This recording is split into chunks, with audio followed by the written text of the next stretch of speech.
We've watched Trump and his loony attorneys. We've watched the declarations of fraud. We've seen United States senators, members of the House of Representatives. They all know that Biden has won the election. What they're doing is for no purpose other than power. The Republican Party is an organized conspiracy for the purposes of maintaining power for self-interest. As we mentioned, 17 states have now joined this long-shot lawsuit from Texas trying to overturn the results of the election. That means 17 Republican attorneys general in those 17 states, the chief law enforcement officers in these states deciding they want in on this case to overturn the results of the election. Most lawyers with the ability to fog up a mirror give the case zero chance. They say it's dead on arrival. It's an unserious document. But not these 17 attorneys general. Let's talk about it with two of the best political minds we know, Eugene Robinson, Pulitzer Prize-winning columnist for The Washington Post, and Tim Miller. He's a contributor to The Bulwark and the former communications director for Jeb Bush. Tim, I'd like to begin with you. Here are 17 AGs.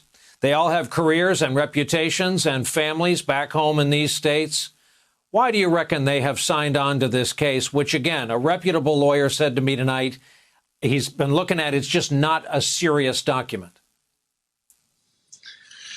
Yeah, look, Brian, the answer to that is that they care more about their reputation with Donald Trump's base and the Republican electorate in their states than they care about their reputations with in the legal profession or with their families or with whoever else. And that's it. And what Republican voters want right now is for their elected officials, their representatives, to go along with this clown coup that the president and these attorney generals are trying. And I want to put a finer point on this. This is not just a, joke of a lawsuit. It is that.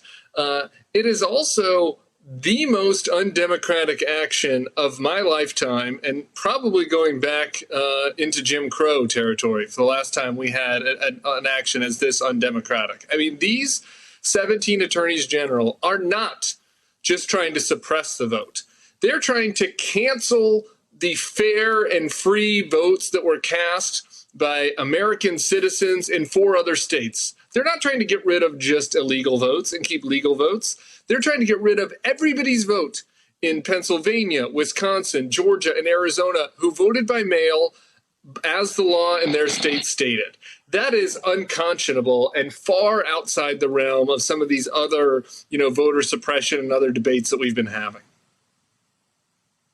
Eugene, it brings us to this. At some point, Joe Biden's going to put his hand on a Bible, take the oath, and be president of the United States. Starting that day, the day after, he's going to have to govern. He continues to offer a sunny, optimistic view of his chances at cooperating with Republicans in the Senate. But I quickly remind you, most of those Republicans are so scared to death of Donald Trump, they dare not call Joe Biden president-elect. So how's that going to work? Well, look, Donald Trump is salting the earth for Joe Biden. And let's be clear.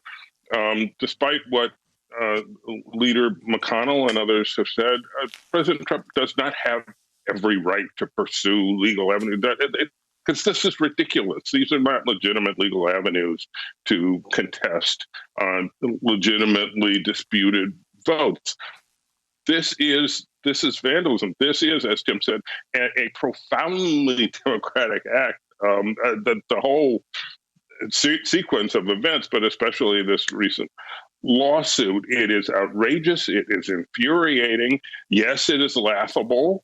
But it has real consequences. It has consequences not just for Joe Biden as he comes in and tries to be the president for all Americans. I fear it has longer-term consequences for our democracy. As a foreign correspondent, I covered literal banana republics where this would have been beyond the pale. And I watched as nations that had been subject to military dictatorship came back to democracy and tried to regain the democratic habits and procedures and etiquette that they had before And it's very difficult. It's hard to do. It doesn't happen automatically. This is doing what potentially lasting damage to American democracy. And it's unforgivable, absolutely unforgivable.